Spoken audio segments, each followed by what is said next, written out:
Amis, écoutez-moi attentivement, car ce message n'est pas une coïncidence.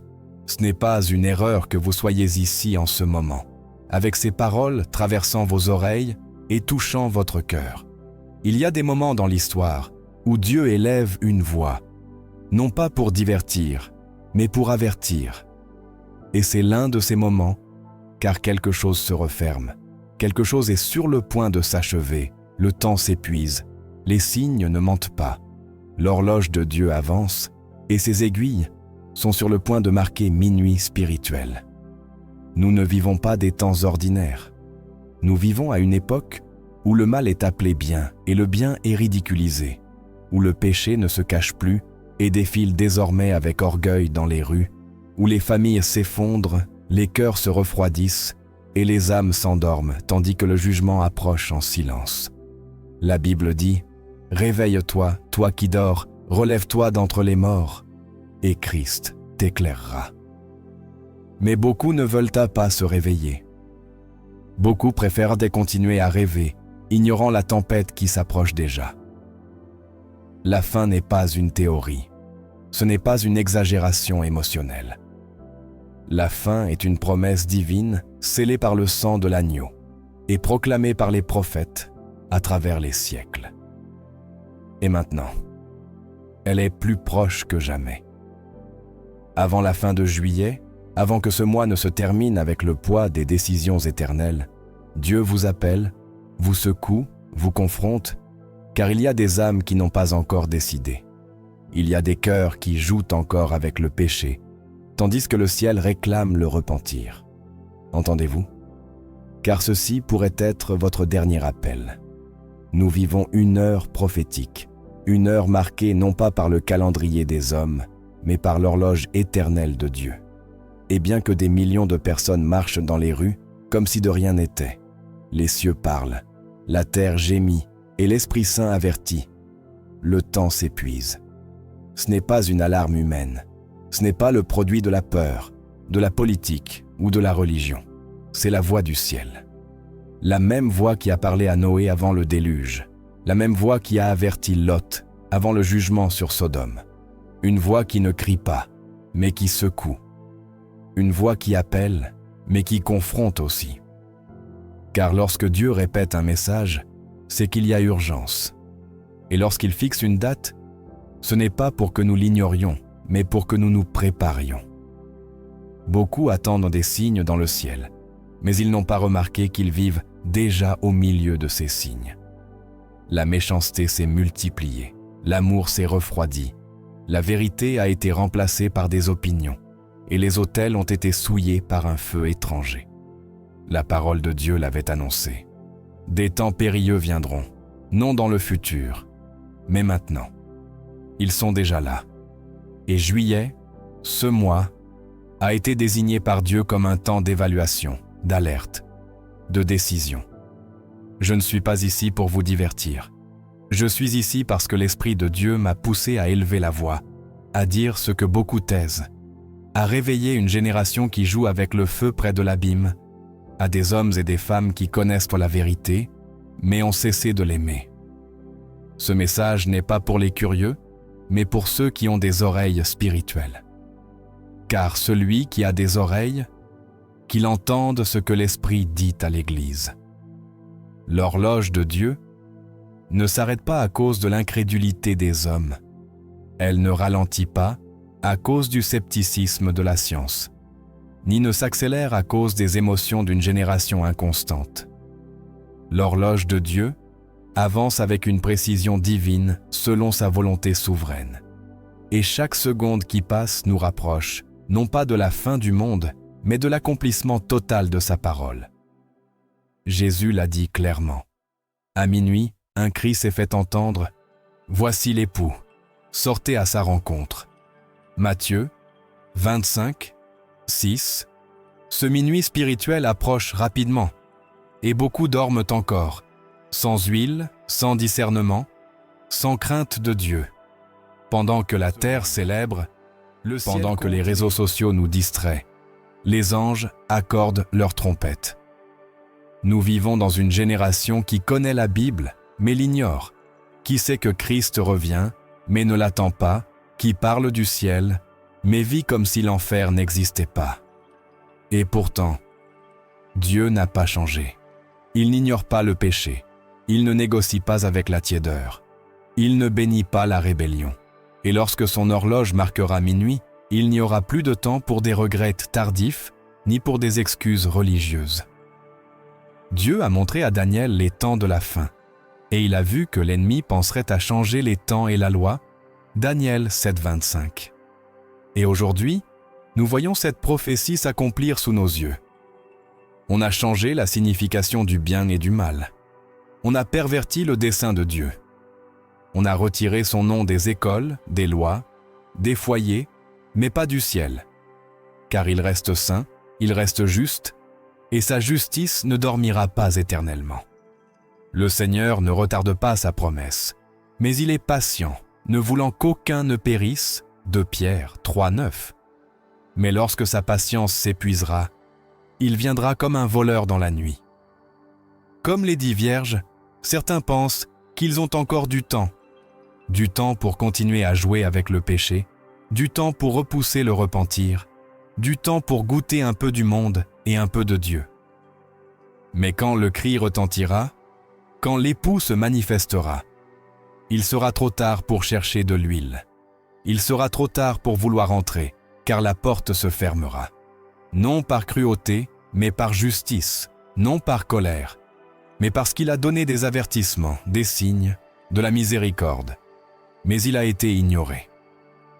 Juillet touche à sa fin, mais ce n'est pas simplement un mois de plus dans le calendrier. Pour certains, il pourrait marquer la fin d'une période de grâce. Ce pourrait être le dernier mois avant un bouleversement divin. Ce pourrait être le moment limite que Dieu, dans son infinie sagesse, a déterminé comme un point de rupture. Et vous savez que Dieu vous a parlé. Ne le niez pas. Ne faites pas taire cette voix qui brûle en vous. Il vous a réveillé la nuit, vous a montré des rêves, a troublé votre cœur, vous a confronté avec sa parole. N'ignorez plus le son de son horloge, car elle est sur le point de marquer minuit. Juillet n'est pas un simple mois entre les saisons. Pour beaucoup, il sera remembered comme un creuset ardent où Dieu a commencé à purifier, exposer et séparer. Un temps désigné par le ciel pour révéler ce qui est caché et retirer ce qui est impur. Car avant chaque jugement dans la Bible, Dieu a permis un feu de préparation, une chaleur spirituelle qui éprouve la foi, secoue l'âme et purifie le cœur. Voici, je les ai affinés, mais non comme l'argent. Je les ai éprouvés dans le creuset de l'affliction. Ésaïe 48, 10. Et ce mois a été ce creuset. Beaucoup ressentent que quelque chose change. L'atmosphère spirituelle s'est chargée. Les nuits sont devenues plus agitées. Les familles sont entrées en conflit. Les esprits ont été attaqués. Et ceux qui marchaient fermement vacillent maintenant. Mais ce n'est pas une coïncidence. C'est un creuset divin. C'est l'Esprit Saint qui enlève les couches superficielles de la religion pour révéler l'état véritable du cœur. C'est Dieu qui dit « Peu m'importe ton apparence. Montre-moi ton feu. Montre-moi ton abandon. Montre-moi ton véritable repentir. » Le prophète Malachie l'a vu venir lorsqu'il a écrit « Qui pourra soutenir le jour de sa venue ? Car il est comme le feu du fondeur, comme le savon des foulons. » Malachie 3,2. C'est juillet. Le feu a commencé à brûler, non pour détruire, mais pour purifier, non pour punir, mais pour préparer. Dieu nettoie son autel, il examine son peuple et trace une ligne claire entre ceux qui le craignent et ceux qui le servent des lèvres seulement. Car avant le jugement, Dieu s'arrête toujours. Avant le déluge, il y a eu l'avertissement. Avant Sodome, il y a eu la visite des anges. Et avant le retour glorieux de Christ, il y a ce creuset. Tous ne le comprennent pas. Certains voient ce mois comme une succession de jours ordinaires, mais ceux qui ont du discernement ressentent la pression, perçoivent le poids invisible qui repose sur leurs épaules. car le jugement ne commence pas toujours par la destruction. Il commence souvent par l'inconfort, par la confrontation intérieure, par la sensation que quelque chose doit changer maintenant. Il est nécessaire que le jugement commence par la maison de Dieu. 1 Pierre 4,17. Et la maison de Dieu, ce n'est pas seulement un temple, c'est votre âme, votre vie, votre famille, votre autel personnel. Juillet a été un appel à rendre des comptes aux ministres tièdes, aux croyants endormis, aux parents qui ont cessé de prier, aux jeunes qui se sont éloignés du feu. Dieu demande, « Où es-tu ? Où est ton premier amour ? Où sont tes larmes ? Où est ton cri ?» Le creuset a révélé des cœurs endurcis, des lèvres sans prière, des mains sans sainteté. Et tandis que beaucoup cherchent des coupables, Dieu pointe le cœur. Car ce n'est pas le monde qui a contaminé l'Église. C'est le manque de feu dans l'Église qui a permis au monde d'entrer sans résistance. Ce mois est encore en flammes. Et que celui qui a des oreilles pour entendre, écoute la voix qui crie au milieu du feu. Jésus ne nous a pas laissés dans l'obscurité. Il a dit lui-même, comme il en était au jour de Noé, ainsi en sera-t-il à la venue du Fils de l'homme. Matthieu 24, 37. Et si nous ouvrons les yeux spirituels, nous verrons que nous vivons précisément ces jours-là. Pas des jours d'ignorance, mais d'indifférence. Pas des jours d'obscurité complète, mais d'une lumière rejetée. Car le message continue d'être prêché, mais le monde le méprise. La vérité résonne encore depuis les chairs, mais les oreilles se sont endurcies. Comme au jour de Noé, il y a un avertissement, mais peu l'écoutent. La génération de Noé n'était pas ignorante. Ils avaient le temps de construire des villes, de former des familles, de faire des affaires, d'organiser des fêtes. Tout semblait stable, tout semblait normal. Mais la voix de Dieu s'est élevée au-dessus de cette génération par l'intermédiaire d'un homme qui n'avait pas de réputation, mais qui avait de l'obéissance. Noé a prêché pendant des années. Il a construit l'arche au milieu des moqueries. Chaque coup de marteau était un avertissement. Chaque planche posée était un appel au repentir. Chaque jour qui passait était une extension de la grâce divine. Et pourtant, ils n'ont pas cru. Ils n'ont pas compris jusqu'à ce que le déluge vienne et les emporte tous. Matthieu 24, 42. Ils n'ont pas compris. Ils n'ont pas discerné. Ils n'ont pas réagi. Aujourd'hui, nous ne sommes pas loin de cet même esprit. Le monde est trop occupé par le divertissement, les plaisirs, le moi, la gloire vide. Et pendant ce temps, Dieu construit une arche spirituelle, non pas de bois, mais de grâce, de vérité, de sainteté. Et cette porte est presque fermée. Dieu a été patient, il a envoyé des messages, il a réveillé des cœurs, il a secoué les nations. La pandémie a été un signal d'alarme. Les guerres, les catastrophes, la confusion morale, l'avancée du péché effronté, tout indique la même chose. La porte se referme, et quand Dieu ferme une porte, aucun homme ne peut l'ouvrir. Noé n'avait pas le pouvoir d'ouvrir l'arche une fois fermée. Le jugement était définitif, et il en sera de même à nouveau. L'Église a été appelée à entrer, mais beaucoup sont encore dehors, négociant avec le monde, s'accrochant à des plaisirs temporaires, cherchant des excuses pour ne pas se rendre complètement. La grâce est ouverte, mais pas pour toujours. Il y a une limite, et cette limite n'est pas déterminée par l'homme. Elle est déterminée par Dieu. Il connaît la dernière chance que chaque âme aura. Il sait combien de fois il parlera avant de se taire. Les gouttes du jugement tombent déjà. Le ciel est nuageux, non pas d'eau, mais de gloire et de justice. Et seuls ceux qui sont dans l'arche seront en sécurité. Cette arche, c'est Christ. Ce n'est pas une religion, ce n'est pas une tradition, c'est une relation vivante avec celui qui est mort et ressuscité. C'est une obéissance radicale, une foi véritable, une sainteté séparée du monde. Il ne suffit pas de connaître le message de Noé. Il faut entrer dans l'arche. Il ne suffit pas de savoir que le déluge arrive. Il faut être scellé à l'intérieur, sous le refuge du sang de l'agneau. car la porte est sur le point de se fermer. Jésus ne nous a pas laissés sans avertissement. Il a parlé avec autorité, avec clarté, avec compassion, mais aussi avec feu. Il a dit « Sachez ceci. Si le maître de maison savait à quelle heure le voleur devait venir, il veillerait et ne laisserait pas sa maison être percée. » Luc 12, 39. Et il a ajouté « Vous aussi, soyez prêts, car le Fils de l'homme viendra à l'heure où vous n'y pensez pas. » Luc 12, 40. Il n'a pas comparé son retour à un roi annonçant une procession, mais à un voleur qui vient dans la nuit, dans la dernière veille, quand tous dorment, quand la ville se tait, quand l'âme se relâche. Et n'est-ce pas ainsi que nous vivons aujourd'hui, dans un sommeil spirituel, endormis les yeux ouverts, entendant des messages sans répondre à l'appel, chantant des chansons sans rendre le cœur? L'ennemi a réussi à endormir beaucoup de croyants avec une fausse sensation de sécurité. Il leur a fait croire qu'il y a encore du temps, que le jugement est lointain, que la sainteté est facultative.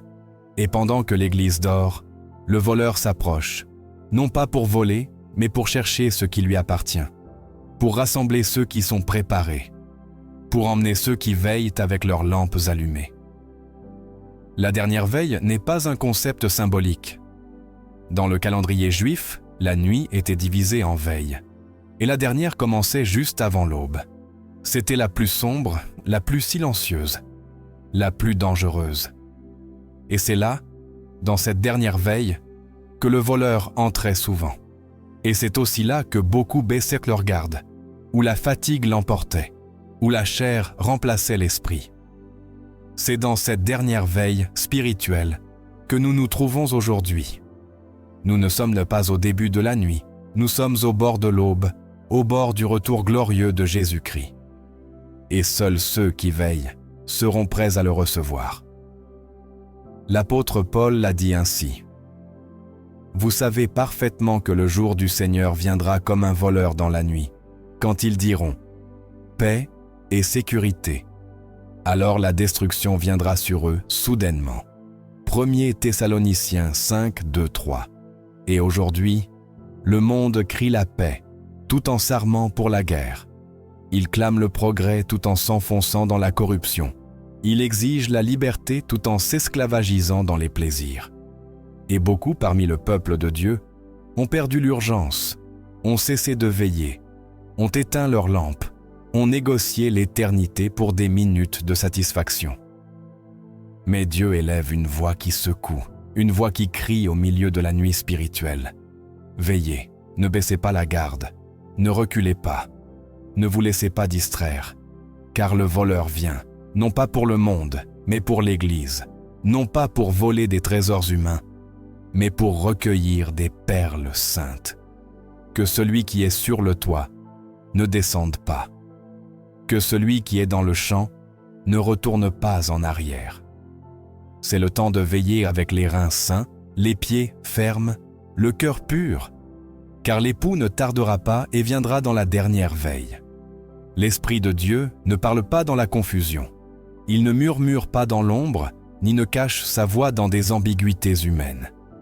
L'Écriture déclare avec force, l'Esprit dit clairement qu'au dernier temps, certains abandonneront la foi, prêtant attention à des esprits séducteurs et à des doctrines de démons. Première épître de Timothée 4, 1. Ce n'est pas une supposition, ce n'est pas une possibilité, c'est une certitude prophétique, et nous vivons ces temps. L'apostasie ne signifie pas l'ignorance, elle ne concerne pas ceux qui n'ont jamais connu la vérité, mais ceux qui l'ont connue et l'ont abandonnée. Des hommes et des femmes qui ont autrefois marché avec ferveur, mais qui aujourd'hui méprisent la parole. Des voix qui proclamaient autrefois Christ, mais qui prêchent maintenant un évangile dilué, sans croix, sans sang, sans repentir. L'Esprit l'a dit clairement. Il ne s'agit pas d'une chute accidentelle, mais d'une décision consciente. Tourner le dos à la foi, céder à la séduction de doctrines étranges, se laisser guider par un évangile confortable, façonné par les désirs du cœur et non par la sainteté de Dieu. L'Esprit Saint ne parle pas toujours avec des tonnerres, Souvent, ils pleurent. Ils pleurent en silence sur des autels froids, sur des cœurs endurcis, sur des églises pleines d'activité mais vides de présence. Il y a des larmes dans le ciel quand la grâce est méprisée. Des larmes saintes qui ne sont pas de faiblesse, mais un profond lamento pour un peuple qui a échangé la gloire éternelle contre des plaisirs éphémères. L'Esprit Saint continue de crier, mais son cri se mêle maintenant de gémissements, car la grâce est sur le point de se transformer en jugement. La Bible le dit clairement. Ne contristez pas l'Esprit Saint de Dieu, par lequel vous avez été scellés pour le jour de la rédemption. Éphésiens 4:30. Contrister signifie attrister, éteindre, résister. Et c'est ce que cette génération a fait avec la grâce. Elle a pris le sang de Christ comme une excuse pour pécher plus librement. Elle a transformé l'autel en une scène et la sainteté en une option. Elle a remplacé le message du repentir par une motivation émotionnelle. Et l'esprit pleure. Les larmes de l'esprit sont comme celles de Jésus à Jérusalem. Oh, si toi aussi, au moins en ce jour, tu avais connu ce qui est pour ta paix. Mais maintenant, cela est caché à tes yeux. Luc 19:42. Le Seigneur a pleuré, non parce qu'il n'avait pas le pouvoir de sauver, mais parce qu'il savait que le jugement approchait et que son peuple n'avait pas voulu reconnaître l'heure de sa visitation. Aujourd'hui, l'Esprit Saint visite les foyers, les temples, les cœurs, mais beaucoup l'ignorent. Et chaque rejet, chaque endurcissement, chaque autel souillé ajoute du poids au vase du jugement. Car oui, il y a une limite. La grâce est glorieuse, mais sa patience n'est pas infinie. Mon esprit ne contestera pas éternellement avec l'homme. Genèse 6:3. Le même esprit qui convainc, qui guérit, qui console, se retire également lorsqu'il est à mépriser. Et lorsque la grâce est méprisée à plusieurs reprises, ce qui suit n'est pas le silence, c'est le jugement. Non parce que Dieu change d'avis, mais parce que sa justice ne peut être moquée éternellement. L'apôtre Paul l'a dit sans détour. Ou méprises-tu les richesses de sa bonté, de sa patience et de sa longanimité, ignorant que la bonté de Dieu te pousse à la repentance, mais, par ton endurcissement et ton cœur impénitent, tu t'amasses un trésor de colère pour le jour de la colère. Romains 2:4-5. Une colère accumulée, un jugement réservé pour ceux qui ont joué avec la grâce. Cette parole n'est pas pour l'impie qui n'a jamais entendu.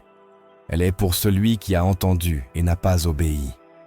Pour celui qui a pleuré à l'autel, mais est retourné à son péché. Pour celui qui a levé les mains en adoration, mais a fermé son cœur à la transformation. La grâce n'est pas une licence pour continuer à pécher. C'est une porte qui nous appelle à la repentance. Mais si cette porte est ignorée encore et encore, un jour elle se fermera. L'esprit cessera d'insister et alors viendra le feu, non pour ranimer, mais pour consumer. Ces larmes qui tombent aujourd'hui du ciel sont les dernières gouttes avant la tempête. Sodome n'est pas seulement une histoire ancienne. Ce n'est pas simplement un chapitre de la Genèse ou un symbole de jugement du passé. Sodome est un miroir prophétique de notre génération, car le même esprit qui a contaminé cette ville, l'arrogance, la corruption, la sensualité débridée, la rébellion contre la sainteté de Dieu, a de nouveau dressé son trône au milieu de nos rues, de nos maisons, même de nos autels. Sodome est parmi nous, et la pluie de feu n'est pas loin. La parole est claire. Le péché de Sodome était grand, très grand devant l'Éternel. Genèse 18:20. Le cri de sa méchanceté était monté au ciel comme un hurlement insupportable. Ce n'était pas un péché caché, c'était une rébellion publique, effrontée, célébrée. Et aujourd'hui, ce même cri se fait entendre à nouveau. Non seulement on pêche, mais on promeut le péché. Non seulement on désobéit à Dieu, mais on ridiculise sa parole. Ce qui se faisait autrefois en secret est maintenant enseigné aux enfants. Ce qui autrefois scandalisait est maintenant applaudi. Et pendant que le monde célèbre sa Sodome moderne, Le ciel se prépare à répondre avec justice. Jésus l'a averti de ses propres lèvres, le jour où l'eau sortit de Sodome, une pluie de feu et de soufre tomba du ciel et les détruisit tous. Il en sera de même le jour où le Fils de l'homme se manifestera. Luc 17, 29 à 30. Il en sera ainsi, pas autrement, pas plus doux, pas plus tolérant. Dieu n'a pas changé. Sa sainteté reste intacte, son jugement reste en vigueur. Et si le péché d'aujourd'hui est le même qu'alors, pourquoi attendrions-nous un résultat différent? Le jugement de Sodome n'est pas venu sans avertissement. L'eau a été avertie. La ville a eu du temps, mais ils se sont moqués. Ils ont méprisé l'avertissement. Ils pensaient que c'était une exagération religieuse. Et il en est de même aujourd'hui. Les messagers de Dieu sont qualifiés de fanatiques. Les veilleurs sont réduits au silence, mais cela n'arrêtera pas la pluie. Car lorsqu'une génération se moque du repentir, il ne reste que le feu. Lorsque les oreilles se ferment à la grâce, le jugement devient une réponse inévitable. L'Éternel regarda depuis les cieux et vit qu'il n'y avait pas un seul juste. Genèse 18, 21, 6, paraphrasé. Sodome a été jugée non seulement pour son péché, mais pour l'absence de justice. Et aujourd'hui, Dieu regarde nos villes, nos nations, nos églises, et cherche des hommes et des femmes qui se lèvent avec un feu saint, une pureté radicale, une intercession profonde. Mais où sont les justes? Où sont ceux qui gémissent pour le péché? Où sont les lots qui ne se sont pas contaminés par l'impureté qui les entoure? Le feu n'est pas venu par accident. Il est venu parce que la patience de Dieu a été ignorée. Et aujourd'hui, pendant qu'on prêche la miséricorde, les braises du jugement s'accumulent. Sodome est ici, elle vit dans les systèmes, dans les gouvernements, dans les médias, dans les cœurs sans repentance. Mais il y a aussi une opportunité de sortir, comme Lot est sorti sans regarder en arrière, sans négocier, sans tiédeur. Car celui qui regarde en arrière se transforme en statue, et celui qui ne fuit pas maintenant sera atteint par le feu qui est sur le point de tomber. L'Église a dormi pendant que l'ennemi avance, pendant que l'obscurité couvre les nations, pendant que des âmes se perdent chaque seconde. Beaucoup dans le corps de Christ sont endormis par le confort, par le divertissement, par les bénédictions matérielles qui ont remplacé la croix. Mais le cri du veilleur a retenti. Ce n'est plus le temps de se reposer, ce n'est plus le temps de jouer, ce n'est plus le temps de prêcher pour plaire aux hommes. C'est le temps de la guerre spirituelle. C'est le temps de revenir au cri de l'Esprit. C'est le temps de se réveiller.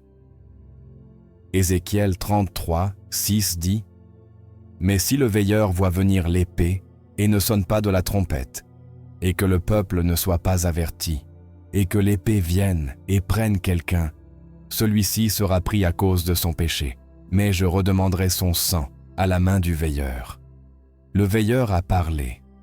La trompette a sonné. Dieu a suscité des voix prophétiques à travers le monde qui ont averti avec des larmes, des signes, des visions, des messages percutants. Mais l'Église est restée endormie, divertie par les lumières et la fumée, au lieu de chercher la présence vivante du Dieu qui fait trembler le ciel. Nous avons échangé l'huile de l'onction contre le maquillage de la gloire. Nous avons cessé de gémir pour les perdus, parce que nous nous contentons d'auditoires pleins, mais d'autels vides. L'ennemi n'a pas besoin de fermer nos églises s'il parvient à éteindre le feu de l'autel. Il n'a pas besoin de détruire nos temples s'il parvient à faire taire nos bouches. Et c'est ce qui s'est passé. Beaucoup ont remplacé la prédication du repentir par des conférences motivationnelles. Ils ont remplacé le brisement par l'estime de soi et ont appelé succès ce que le ciel appelle tiédeur. Mais Dieu n'est pas resté silencieux. Réveille-toi, toi qui dors, et relève-toi d'entre les morts, et Christ t'éclairera. Éphésiens 5, 14. Ce n'est pas seulement un appel aimable, c'est une secousse spirituelle. C'est une alarme prophétique qui retentit au milieu de la nuit, car le voleur est déjà entré par les fenêtres Et beaucoup ne s'en sont pas rendus compte. L'Esprit Saint réveille une génération qui ne vivra pas pour plaire aux hommes, mais pour allumer la flamme de la sainteté dans chaque recoin sombre. Mais pour que cela arrive, nous devons secouer la poussière du sommeil. Nous ne pouvons pas continuer avec une foi du dimanche, pendant que l'enfer ne se repose pas une seconde. Nous ne pouvons pas continuer à vivre dans la tiédeur spirituelle alors que le jugement de Dieu approche. Le monde a besoin de voir une Église vivante, éveillée, sans tache ni ride. Jésus a dit à l'Église de Sardes, « Je connais tes œuvres, tu as le nom de vivre, et tu es mort. Sois vigilant et affermis ce qui reste, qui est près de mourir. » Apocalypse 3, 1-2. Combien d'églises ont le nom de vivre, mais sont mortes? Combien de ministères paraissent prospères, mais sont vides de gloire? Le cri du veilleur a retenti. Et s'il reste encore quelque chose à sauver, s'il reste encore de l'huile dans une jarre, s'il reste encore un cœur prêt à gémir, alors réveille-toi, Église, car l'époux approche, et beaucoup dorment dans l'heure la plus dangereuse. Le monde entier est conduit vers un creuset, une dernière épreuve ardente où il n'y aura pas de place pour la neutralité ni pour les tièdes. Le temps du mélange touche à sa fin. Soit vous serez scellés par l'Esprit du Dieu vivant, soit marqués par le système de ce monde qui s'oppose à Christ. Il n'y a pas de terrain intermédiaire. Personne ne pourra se cacher. Personne ne pourra dire qu'il n'a pas choisi. Même le silence sera une décision. Le creuset final révélera qui appartient véritablement au royaume de la lumière et qui a embrassé, même en secret, les ténèbres de l'Antéchrist. L'apôtre Jean a vu cette séparation dans une vision claire lorsqu'il a écrit dans Apocalypse 7, 3 « Ne faites pas de mal à la terre, ni à la mer, ni aux arbres, jusqu'à ce que nous ayons scellé du sceau de notre Dieu le front de ses serviteurs. » Ah, quelle promesse glorieuse pour ceux qui marchent dans l'obéissance. Dieu scelle son peuple. Il marque d'un feu céleste ceux qui n'ont pas plié le genou devant Baal, ceux qui n'ont pas échangé la vérité pour la commodité. Nous vivons sous les derniers souffles de la miséricorde divine. Chaque jour qui se lève n'est pas simplement une rotation de plus de la planète. C'est une extension de la faveur imméritée de Dieu, une fenêtre de grâce qui se rétrécit rapidement. L'humanité marche comme si demain était garanti, ignorant que le jugement est à la porte et que le Dieu qui parle encore se taira bientôt, non par faiblesse, mais par justice. Car viendra le moment où le Créateur n'avertira plus, ne suppliera plus, n'appellera plus. L'horloge éternelle avance, et l'heure du silence de Dieu s'approche comme une ombre sur les nations qui ont méprisé sa voix. La Bible nous avertit de ce moment terrible avec des paroles bouleversantes. Amos 8:11 déclare « Voici, des jours viennent, dit le Seigneur l'Éternel, où j'enverrai une famine dans le pays, non pas une famine de pain ni une soif d'eau, mais d'entendre les paroles de l'Éternel. » Pouvez-vous imaginer une génération qui veut entendre la vérité, mais ne peut plus la trouver? Des églises fermées, des autels éteints, des ministres réduits au silence, et le ciel dans un mutisme absolu. Non parce qu'il n'y a pas de besoin, mais parce que le peuple a rejeté le conseil de Dieu tant qu'il le pouvait, parce qu'ils ont bouché leurs oreilles quand la trompette sonnait, parce qu'ils ont piétiné le sang de l'agneau, alors qu'il coulait encore comme un fleuve de pardon. Ce n'est pas un message symbolique, c'est un avertissement réel. Ne voyons-nous pas déjà ces signes? Des chairs pleines de divertissement, mais vides de puissance. Des évangiles dilués qui appellent à l'estime de soi, mais pas au repentir.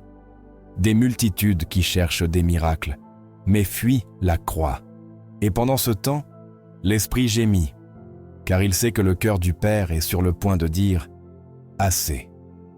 Comme au jour de Noé, la porte de l'arche se fermera, non par des mains humaines, mais par Dieu lui-même. Genèse 7,16 nous dit « Et l'Éternel ferma la porte derrière lui ». Ce n'est pas Noé qui a mis le verrou, c'est le ciel qui a scellé l'opportunité.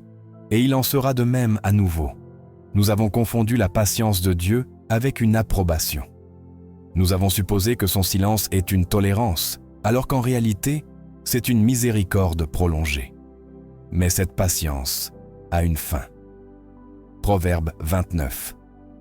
Un averti, l'homme qui, étant repris, raidit son cou, sera brisé soudainement, et il n'y aura pas de remède pour lui. Il y a une ligne invisible, une frontière spirituelle qu'une fois franchie, il n'y a plus de retour. Non parce que Dieu ne veut pas sauver, mais parce que le cœur s'est livré au mensonge qu'il a aimé. C'est pourquoi l'Esprit crie à travers ses serviteurs fidèles, « Revenez maintenant !» Tant que la voix se fait encore entendre, tant que le sang clame encore depuis le calvaire, car très bientôt, l'agneau qui intercède se lèvera comme un lion pour juger. Et quand cela arrivera, il n'y aura plus de temps pour des décisions, seulement pour des conséquences. La miséricorde exhale son dernier souffle, et ensuite viendra le terrible silence du ciel, le silence qui précède le jugement, le silence qui est tombé sur l'Égypte avant la mort, le silence qui a couvert la croix avant le tremblement de terre. Êtes-vous prêts pour le moment où Dieu ne parlera plus? La méchanceté n'attend pas, l'obscurité ne dort pas, l'enfer ne se repose pas, mais l'Église attend. Elle attend des signes qui ont déjà été donnés. Elle attend des confirmations qui sont déjà écrites. Elle attend des réveils sans payer le prix de la sainteté. Elle attend des cieux ouverts, tout en vivant dans la tiédeur. La question qui brûle comme un feu saint dans le cœur de Dieu est celle-ci. Pourquoi l'Église continue-t-elle d'attendre alors que l'ennemi est déjà sorti pour agir avec violence? Pourquoi le corps de Christ dort-il, pendant que les ténèbres prennent position dans les écoles, les gouvernements, les foyers, les hôtels? Jésus a été clair. Matthieu 11,12 nous le rappelle avec une voix de trompette. Depuis les jours de Jean-Baptiste jusqu'à maintenant, le royaume des cieux souffre violence, et ce sont les violents qui s'en emparent. Le royaume avance avec audace, il avance avec guerre. Il ne s'établit pas avec des réunions confortables, mais avec des hommes et des femmes qui brûlent de zèle, qui gémissent dans la prière, qui ne négocient pas avec le péché, qui ne font pas d'alliance avec le monde. Mais aujourd'hui, nous voyons autre chose. Nous voyons une Église qui a appris à coexister avec les Goliaths qu'elle devrait abattre. Une Église qui chante la puissance de l'Esprit, mais craint de confronter l'esprit de ce siècle. Une Église qui déclare la victoire, mais fuit le champ de bataille. L'apôtre Paul a averti que ce temps viendrait.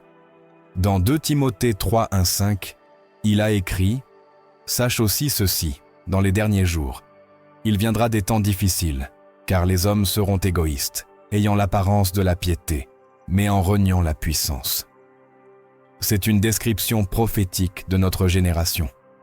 Nous aimons l'apparence, mais nous rejetons le brisement. Nous voulons des messages doux, mais nous ne supportons pas les vérités qui nous confrontent. Nous avons fabriqué une religion sans croix, une foi sans sang, une espérance sans jugement. Pendant ce temps, Satan ne se repose pas. Il sait que son temps est court. Apocalypse 12, 12 le dit clairement. Malheur aux habitants de la terre et de la mer, car le diable est descendu vers vous avec une grande colère, sachant qu'il a peu de temps. L'enfer est accéléré, mais l'Église est endormie. Comment est-ce possible? Comment est-il possible que, sachant que l'ennemi avance avec fureur, le peuple de Dieu se divertisse encore avec des choses vaines? Comment est-il possible que celui qui porte la lumière ait peur de briller? La méchanceté n'a pas attendu pour infiltrer nos générations. Elle est déjà dans les dessins animés, dans la musique, dans les idéologies, dans les réseaux, dans les chairs. L'ennemi n'a pas demandé la permission. Il n'a pas consulté le conseil. Il n'a pas attendu une ouverture. Il a pris par la force ce que l'Église a laissé vide. Là où il n'y a pas de prière, l'ennemi entre. Là où il n'y a pas de vérité, l'erreur règne. Là où il n'y a pas de feu, le froid du monde s'installe. Là où il n'y a pas de sainteté, il construit son trône. Le prophète Ésaïe a crié en son temps, et sa voix résonne encore avec douleur. Il a regardé, et il n'y avait personne. Il s'est étonné qu'il n'y ait personne pour s'interposer. Ésaïe 59, 16. Dieu continue de chercher des intercesseurs, mais il trouve des divertis. Il continue de chercher des veilleurs, mais il trouve des négociateurs. L'Église a appris à coexister avec le péché au lieu de l'exposer. Elle a préféré l'approbation des hommes à l'appui du ciel. Elle est devenue experte en méthode, mais ignorante de l'onction. Et c'est pourquoi la méchanceté avance sans résistance. Le temps n'attend plus. L'éternité n'est pas en pause. Chaque jour, des âmes naissent sans connaître Christ et des milliers meurent sans avoir entendu un message clair de l'Évangile. L'Esprit Saint ne parle pas toujours avec des tonnerres. Souvent, il pleure. Il pleure en silence sur des autels froids, sur des cœurs endurcis, sur des églises pleines d'activité mais vides de présence. Il y a des larmes dans le ciel quand la grâce est méprisée. Des larmes saintes qui ne sont pas de faiblesse, mais un profond lamento pour un peuple qui a échangé la gloire éternelle contre des plaisirs éphémères. L'Esprit Saint continue de crier, mais son cri se mêle maintenant de gémissements, car la grâce est sur le point de se transformer en jugement. La Bible le dit clairement. Ne contristez pas l'Esprit Saint de Dieu, par lequel vous avez été scellés pour le jour de la rédemption. Éphésiens 4:30. Contrister signifie attrister, éteindre, résister. Et c'est ce que cette génération a fait avec la grâce. Elle a pris le sang de Christ comme une excuse pour pécher plus librement. Elle a transformé l'autel en une scène et la sainteté en une option. Elle a remplacé le message du repentir par une motivation émotionnelle. Et l'Esprit pleure. Les larmes de l'Esprit sont comme celles de Jésus à Jérusalem. Oh, si toi aussi, au moins en ce jour, tu avais connu ce qui est pour ta paix. Mais maintenant, cela est caché à tes yeux. Luc 19, 42. Le Seigneur a pleuré, non parce qu'il n'avait pas le pouvoir de sauver, mais parce qu'il savait que le jugement approchait et que son peuple n'avait pas voulu reconnaître l'heure de sa visitation. Aujourd'hui, l'Esprit Saint visite les foyers, les temples, les cœurs, mais beaucoup l'ignorent. Et chaque rejet, chaque endurcissement, chaque autel souillé ajoute du poids au vase du jugement. Car oui, il y a une limite. La grâce est glorieuse, mais sa patience n'est pas infinie. Mon esprit ne contestera pas éternellement avec l'homme. Genèse 6:3. Le même esprit qui convainc, qui guérit, qui console, se retire également lorsqu'il est méprisé. Et lorsque la grâce est méprisée à plusieurs reprises, ce qui suit n'est pas le silence, c'est le jugement. Non parce que Dieu change d'avis, mais parce que sa justice ne peut être moquée éternellement. L'apôtre Paul l'a dit sans détour. Ou méprises-tu les richesses de sa bonté, de sa patience et de sa longanimité, ignorant que la bonté de Dieu te pousse à la repentance? Mais, par ton endurcissement et ton cœur impénitent, tu t'amasses un trésor de colère pour le jour de la colère. Romains 2, 4, 5. Une colère accumulée, un jugement réservé pour ceux qui ont joué avec la grâce. Cette parole n'est pas pour l'impie qui n'a jamais entendu. Elle est pour celui qui a entendu et n'a pas obéi, pour celui qui a pleuré à l'autel, mais est retourné à son péché, pour celui qui a levé les mains en adoration, mais a fermé son cœur à la transformation. La grâce n'est pas une licence pour continuer à pécher. C'est une porte qui nous appelle à la repentance. Mais si cette porte est ignorée encore et encore, un jour, elle se fermera. L'esprit cessera d'insister, et alors viendra le feu, non pour ranimer, mais pour consumer. Ces larmes qui tombent aujourd'hui du ciel sont les dernières gouttes avant la tempête. Sodome n'est pas seulement une histoire ancienne, ce n'est pas simplement un chapitre de la Genèse ou un symbole de jugement du passé. Sodome est un miroir prophétique de notre génération, car le même esprit qui a contaminé cette ville l'arrogance, la corruption, la sensualité débridée, la rébellion contre la sainteté de Dieu, a de nouveau dressé son trône au milieu de nos rues, de nos maisons, même de nos autels. Sodome est parmi nous, et la pluie de feu n'est pas loin. La parole est claire. Le péché de Sodome était grand, très grand devant l'Éternel. Genèse 18:20. Le cri de sa méchanceté est monté au ciel comme un hurlement insupportable. Ce n'était pas un péché caché, c'était une rébellion publique, effrontée, célébrée. Et aujourd'hui, ce même cri se fait entendre à nouveau. Non seulement on pêche, mais on promeut le péché. Non seulement on désobéit à Dieu, mais on ridiculise sa parole. Ce qui se faisait autrefois en secret est maintenant enseigné aux enfants. Ce qui autrefois scandalisait est maintenant applaudi. Et pendant que le monde célèbre sa Sodome moderne, le ciel se prépare à répondre avec justice. Jésus l'a averti de ses propres lèvres. Le jour où l'eau sortit de Sodome, une pluie de feu et de soufre tomba du ciel et les détruisit tous. Il en sera de même le jour où le Fils de l'homme se manifestera. Luc 17, 29 à 30. Il en sera ainsi, pas autrement, pas plus doux, pas plus tolérant. Dieu n'a pas changé. Sa sainteté reste intacte, son jugement reste en vigueur. Et si le péché d'aujourd'hui est le même qu'alors, pourquoi attendrions-nous un résultat différent? Le jugement de Sodome n'est pas venu sans avertissement. L'eau a été avertie. La ville a eu du temps. Mais ils se sont moqués, ils ont méprisé l'avertissement. Ils pensaient que c'était une exagération religieuse. Et il en est de même aujourd'hui. Les messagers de Dieu sont qualifiés de fanatiques. Les veilleurs sont réduits au silence. Mais cela n'arrêtera pas la pluie, car lorsqu'une génération se moque du repentir, il ne reste que le feu. Lorsque les oreilles se ferment à la grâce, le jugement devient une réponse inévitable. L'Éternel regarda depuis les cieux et vit qu'il n'y avait pas un seul juste. Genèse 18, 26, paraphrasé. Sodome a été jugé non seulement pour son péché, mais pour l'absence de justice. Et aujourd'hui, Dieu regarde nos villes, nos nations, nos églises et cherche des hommes et des femmes qui se lèvent avec un feu saint, une pureté radicale, une intercession profonde. Mais où sont les justes? Où sont ceux qui gémissent pour le péché? Où sont les lots qui ne se sont pas contaminés par l'impureté qui les entoure? Le feu n'est pas venu par accident. Il est venu parce que la patience de Dieu a été ignorée. Et aujourd'hui, pendant qu'on prêche la miséricorde, les braises du jugement s'accumulent. Sodome est ici. Elle vit dans les systèmes, dans les gouvernements, dans les médias, dans les cœurs sans repentance.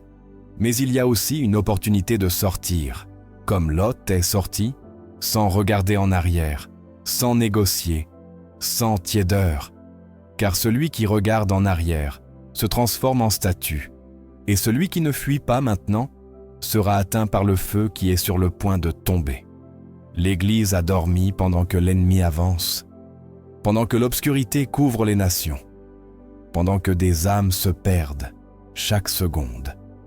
Beaucoup dans le corps de Christ sont endormis par le confort, par le divertissement, par les bénédictions matérielles qui ont remplacé la croix. Mais le cri du veilleur a retenti. Ce n'est plus le temps de se reposer. Ce n'est plus le temps de jouer. Ce n'est plus le temps de prêcher pour plaire aux hommes. C'est le temps de la guerre spirituelle. C'est le temps de revenir au cri de l'Esprit. C'est le temps de se réveiller. Ézéchiel 33:6 dit « Mais si le veilleur voit venir l'épée et ne sonne pas de la trompette, et que le peuple ne soit pas averti, et que l'épée vienne et prenne quelqu'un, celui-ci sera pris à cause de son péché, mais je redemanderai son sang à la main du veilleur. » Le veilleur a parlé. La trompette a sonné. Dieu a suscité des voix prophétiques à travers le monde, qui ont averti avec des larmes, des signes, des visions, des messages percutants. Mais l'Église est restée endormie, divertie par les lumières et la fumée. au lieu de chercher la présence vivante du Dieu qui fait trembler le ciel. Nous avons échangé l'huile de l'onction contre le maquillage de la gloire. Nous avons cessé de gémir pour les perdus, parce que nous nous contentons d'auditoires pleins, mais d'autels vides. L'ennemi n'a pas besoin de fermer nos églises s'il parvient à éteindre le feu de l'autel. Il n'a pas besoin de détruire nos temples s'il parvient à faire taire nos bouches. Et c'est ce qui s'est passé. Beaucoup ont remplacé la prédication du repentir par des conférences motivationnelles. Ils ont remplacé le brisement par l'estime de soi et ont appelé succès ce que le ciel appelle tiédeur. Mais Dieu n'est pas resté silencieux. Réveille-toi, toi qui dors, et relève-toi d'entre les morts, et Christ t'éclairera. Éphésiens 5,14. Ce n'est pas seulement un appel aimable, c'est une secousse spirituelle. C'est une alarme prophétique qui retentit au milieu de la nuit, car le voleur est déjà entré par les fenêtres, et beaucoup ne s'en sont pas rendus compte. L'Esprit Saint réveille une génération qui ne vivra pas pour plaire aux hommes, mais pour allumer la flamme de la sainteté dans chaque recoin sombre. Mais pour que cela arrive, nous devons secouer la poussière du sommeil.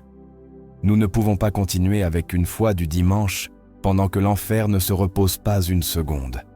Nous ne pouvons pas continuer à vivre dans la tiédeur spirituelle alors que le jugement de Dieu approche. Le monde a besoin de voir une Église vivante, éveillée, sans tache ni ride. Jésus a dit à l'église de Sardes, « Je connais tes œuvres. Tu as le nom de vivre et tu es mort. Sois vigilant et affermis ce qui reste, qui est près de mourir. » Apocalypse 3, 1-2. Combien d'églises ont le nom de vivre, mais sont mortes? Combien de ministères paraissent moins prospères, mais sont vides de gloire? Le cri du veilleur a retenti. Et s'il reste encore quelque chose à sauver, s'il reste encore de l'huile dans une jarre, s'il reste encore un cœur prêt à gémir, alors réveille-toi, Église, car l'époux approche et beaucoup dorment dans l'heure la plus dangereuse. Le monde entier est conduit vers un creuset, une dernière épreuve ardente où il n'y aura pas de place pour la neutralité ni pour les tièdes. Le temps du mélange touche à sa fin.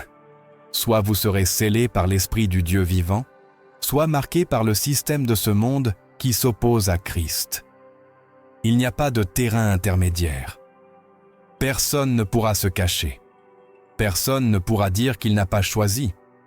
Même le silence sera une décision. Le creuset final révélera qui appartient véritablement au royaume de la lumière et qui a embrassé, même en secret, les ténèbres de l'Antéchrist.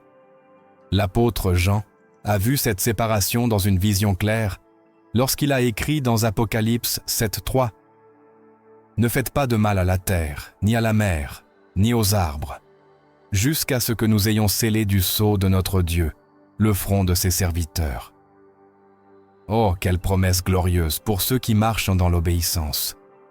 Dieu scelle son peuple.